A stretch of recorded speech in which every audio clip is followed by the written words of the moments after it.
Very quickly, from your past relationship, what are some of the experiences that you've had that you can really say that, like, yeah, this is toxic, and also just from that, how do you know that? Okay, what are some of the red flags to really notice that, yo, this is a toxic kind of relationship? I should run away. I should not stay there because it is toxic.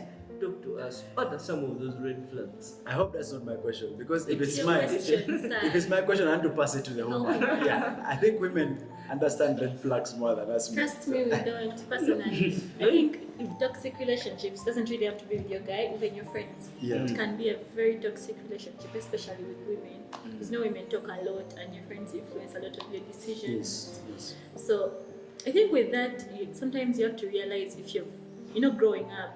Yesterday we were listening to Pastor, and he said, you don't grow with age, you grow with learning your responsibilities. Yes. So as you grow, you understand that there are some things you shouldn't do, and you have to make decisions on yourself, by yourself, not by what your friends tell you.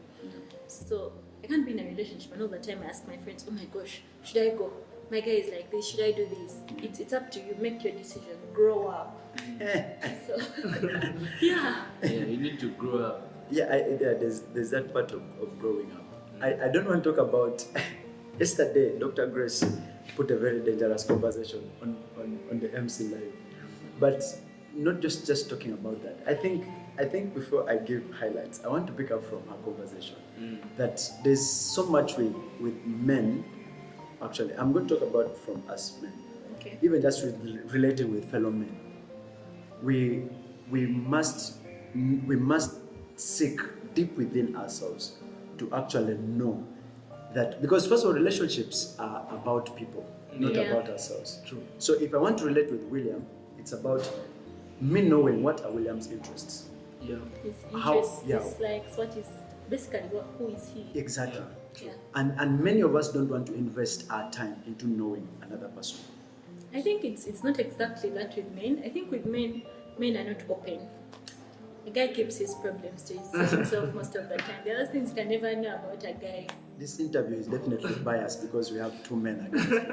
But yeah, I don't want to support us. Shall try and balance Yeah, it. next time we shall try to balance. But yeah, men first of all, us, we don't usually. You see, men can be in a group of 10 and they don't know everyone's name.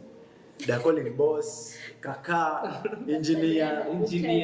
Yeah, we spent even 10 hours together, but we didn't find out what was the name of this guy next to me and what. So that's how insensitive most of the men are.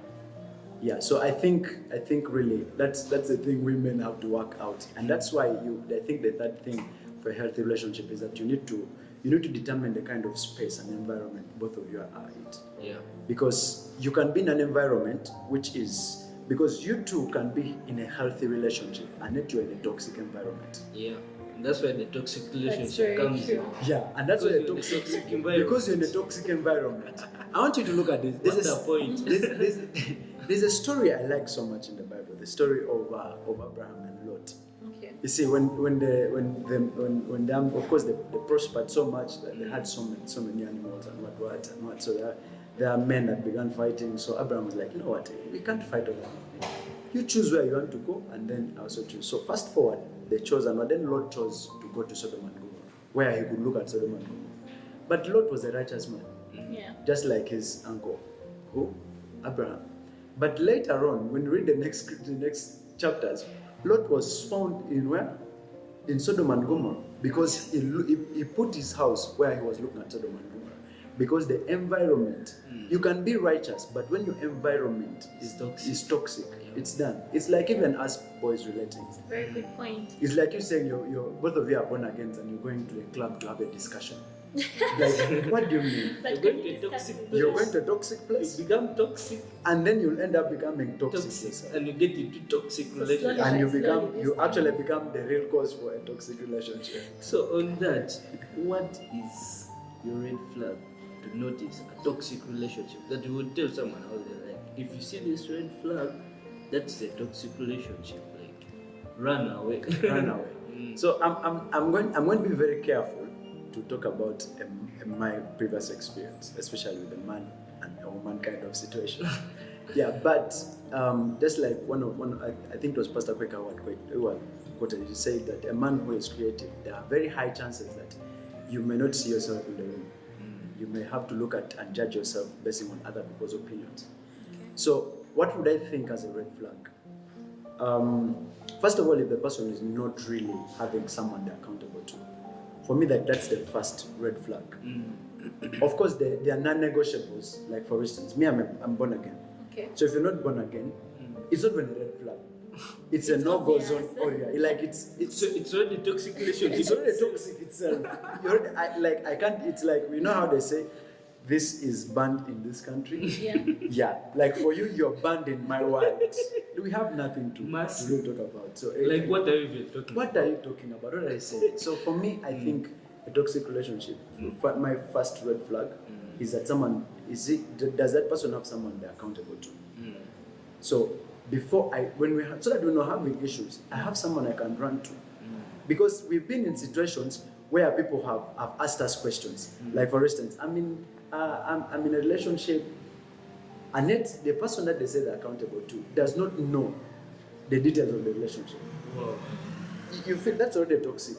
So what you're trying to tell us is one of the red flags of a toxic relationship. If you realize that your beliefs and the other person's beliefs, if they're not the same, I think it will always cause conflict in a way. It will really cause a conflict, and it's going to be a toxic kind of relationship.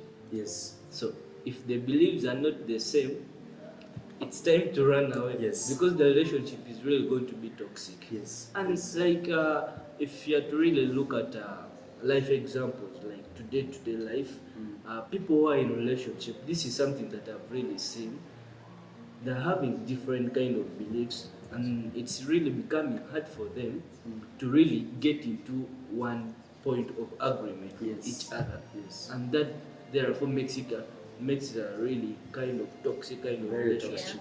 Because you have disagreements, you don't have one thing you agree on, so it's really You toxic argue itself. all the time. Or even small things. Like, why did you spend a lot of time in church? Wow. I mean, these are things that happen in relationships. Yeah, that's very And true. then these women need quality time. You're there, Ambu, you're praying, you're rendered there when she needs quality time. So, like, what do you mean? What do you mean? Yeah, so yeah, that was my first point. Wow. That's really That's my nice. first red flag. I think for me, the second red flag, I think that makes the cut, because the first one is, first of all, you must be born again. Born again, yeah. The second one is that you must have somebody you're accountable to. Yeah. What would be my third red flag? First of all, the person must have a vision and purpose for their life. That is very true. But which causes, sometimes you may not really have a vision or a purpose until you meet someone and they give it to you. That is That's true. when you start thinking of those things and you're like, oh my gosh, what am I going to do with my life? I need to look forward. But you see, Because sometimes you may be there and you're really not, let's say you're not dating, but you just have no plan. You're just there. You don't know what you want. You don't know where you're going to be. But once you meet this person, they kind of like influence you to think about those things, and you start wondering, what should I do? yes. Yeah. So, Yeah, that definitely works. But you see, that works for a woman. For a man, it's non-negotiable. Yeah. You must have where you're going in life. Because imagine you are a man and you have no vision in life, and then you're getting a suitable helper, like the Bible says, a woman is a suitable helper. Imagine you're getting someone to help you to go where? Where? yeah, that's You yourself, you don't know where. You yourself, you don't know where you're going. that's You're getting someone to help you to go where? Where are you Are you going? Where? So I think for a man, it's having vision. Dr. Grace said a couple of days ago, he said that for a man, you need to have cause, and cause is deeper and stronger than vision. So a cause is the thing I'm living for.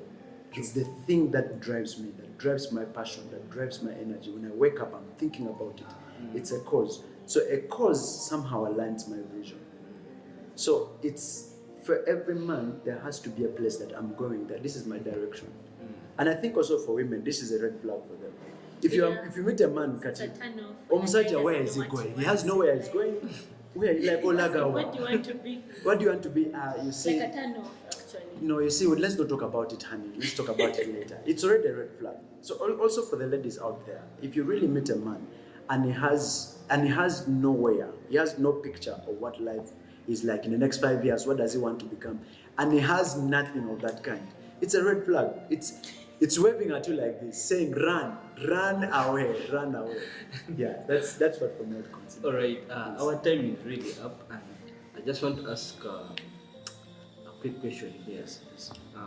What is what quality would you look out for a partner or a friend when it comes to relationship? Like, what quality would you look at? Because we are trying to bring up the whole aspect here of not, of course, not getting too toxic kind of relationship. Yes. So from your quality, someone out there might also really pick up from you. Because some people they don't know what quality of a friend or a partner they should go for in order to be in a healthy kind of relationship. Because at the end of the day, you're just getting into friends, but even you yourself, you don't know why you're making them your friends. You don't have the qualities of the friends you want. So at the end of the day, you get into toxic kind of relationships. You just go with the flow, whatever your friends are. We go here, we go. We go here, we go. We go. Don't know We go. And living life of we go, you can't grow. You can't go where you go. Yeah, as in where you go. Yeah. So I think for me, what would be the qualities? Wow, very interesting. First of all, if it's for a woman, she must be attractive. I must find her attractive. That one I'm very open to talk about it. I must look at her and I'm like, my heart should be able to skip a bit. Like tutum, tutum. If it was been pumping it should skip a bit. So first of all, if it's for a woman, she must be attractive. Yeah. And then if it's for a guy, at least there should be something in him that I admire. There should be something in him I genuinely admire. For instance, maybe the way he preaches, the way he teaches, the way he prays, the way he's organized, the way he carries himself, intelligence, the accent. Because there's some men who speak and you're like, are you speaking from the nose or from the ears? Because it doesn't look like we're using the mouth for speaking. Wow. Yeah, so there should be something I genuinely admire in you for me to really be a friend. Yeah, there should be an attraction. Because even though it is men, you can't just pick on a random man out there to relate with. Yeah. There should be a genuine attraction. Yeah. Genuine. That's really wise. Which poses the question, do you think we should run away from toxic relationships or try to find, I don't know, a solution? Do you think there can be a solution? Yes, You I guys think. can fix it, or you always have to just leave? Okay, I think that's a very nice question. Just before we end this show, I think it's first of all, if you're in a toxic relationship, run away from it. It's non-negotiable because a peace of mind, a healthy mind, is the most important thing for anyone who is alive, who is breathing. Wow. Okay. So if you do not have a peaceful mind and your environment is so toxic, it means you have a toxic mind. You can't do anything. Yeah. So if you're in a toxic relationship, run. So if you've already stayed there longer, Just peace. choose peace. As you know, that is not peace. There are people who don't want peace, they want problems. Anyhow, fast forward, what would I think someone needs to do? First of all, you need to open up to somebody. Our generation is full of people who are suffering with things they're not sharing with anyone. Yeah. And that's why we have very high levels of depression now than in the previous times. Because, first of all, many of us are not growing through going to adulthood. We are skipping a certain stage in life. So you find a kid in P6 is already mature. You see that? He's already mature. So we don't have people to talk to. So I think the first stage is find someone that you can genuinely open up to and talk to. And that's why, like at Worship Harvest, where I pray from and where I submit, where I serve from, we have disciples. They're the first people that we must open up to. Talk to your discipler. Say, I am in this talk. I'm in this relationship. This is the state. What? Because when you first share a problem, you've solved it somewhere, Yeah. and then it goes off your chest. You see, you're not stressed about it. There's someone already thinking of solutions. So first of all, I would advise that share it with somebody. Find someone you can trust and share it with. Secondly, after doing that, that person in most cases should be a person that you honor, that you fear, that you respect, and a person that you admire and love. Wow. So that's Like a mentor. like a mentor, a disciple. Wow. And then secondly, it should also be that after you have gotten somebody to talk to, like it should be in your head, run away. Like really, honestly, I don't have nice We're not words. negotiating about that. What are we talking? Run.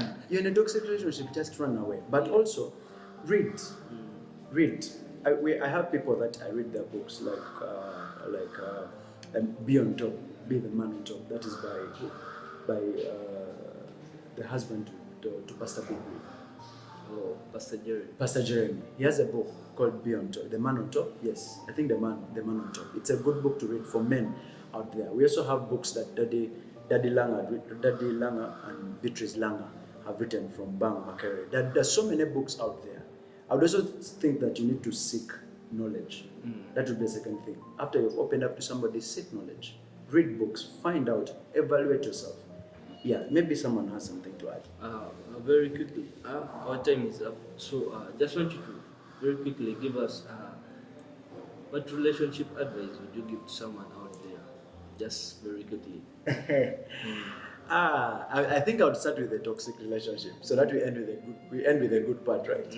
Yeah. So for someone who is in a toxic relationship, I've already said, like I said in the first one, find someone that you can open up to.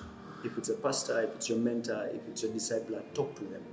That is the first thing. Secondly, I would also advise that seek knowledge, really seek knowledge. And then thirdly, pray. Many of us don't actually pray for our partners. Pray for the person in the relationship, because sometimes people are toxic because they are going through toxic things. So pray. Or their ancestors. Some people are fighting spirits you have no idea. Pray for your partner. And then the fourth one is find ways of how to make the other person in the relationship with better. Yeah, because we're in relationships to make another person better. So find better ways. So for people who are in, first of all, it could be in a thriving relationship, really moving on well. The same things. First, pray. Pray for your partner. And then secondly, and then talk to your discipler.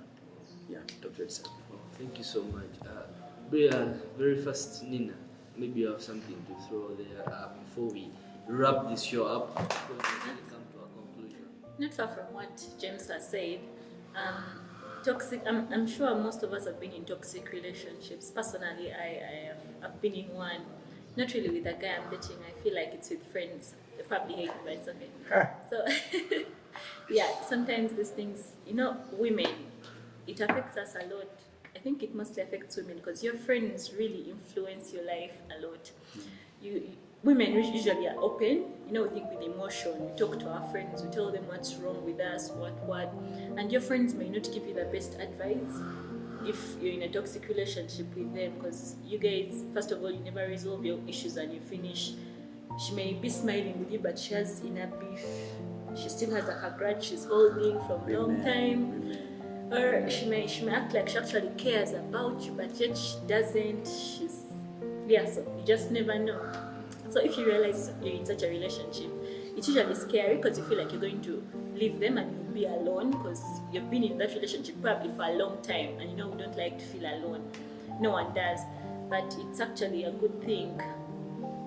I think you need to take a time off and think about what you want, you as a person, not what your friends want, and decide what you want in life. That's when you'll know whether to leave or not. Basically, it's scary, but you'll be fine. Just pray, as you say. You will heal. You'll be fine, and you'll see yourself moving faster. You see, sometimes you've been in those relationships, but there's a way it puts you on a setback. You don't know what you want. But when you leave, you'll start to understand and realize that I've actually been wasting a lot of time.